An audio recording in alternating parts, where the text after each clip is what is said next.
Hello hello ඉතින් කොහොමද? අද මම මේ කන්නේ මොනවද දන්නවද? වැලි කොස්සට. අපේ පරණ ගෙවල් වල එහෙම හදනවනේ. ආතලා අච්චිලා ඉතින් කොස්සට කාලේට කොස්සට එකතු කරලා වැලියට දාලා තියා ගන්නවනේ.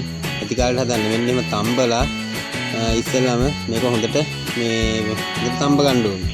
ඊට පස්සේ මෙතන මේ තෝරකොළ මෙතන අපේ නැන්දම්මන අරන් තියෙන පැෂන් කොළද ඔයද?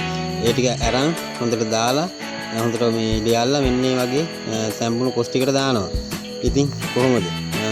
රස පාටයි කාලා තියන අය දන්නවා මේකේ රහ. මෙහෙම දාලා ඉතින් ඔන්න මාත් ඉතින් හොඳට දැන් මේක වාගත්ත ගමන් ඔන්න ඉතින් කණ්ඩායි තියෙන්නේ මාත් ඉතින් හැන්දි 4ක් 5ක්ම දාගත්ත පෙරේතකමට. කොහොමද? දැන් ඔයාලත් කාලා තියෙනම් යටි කමෙන්ට් එකක් දාන්න කොහොමද මේකේ රහ කියලා. අපේ පැරණි ඉතින් ආහාරයක් තමයි නේ. ආයේ ඉතින් KFC පරාදයි. බලමු කවුරුත් කාලා තියෙනම් පහලින් කමෙන්ට් එකක් දාගෙන යන්න.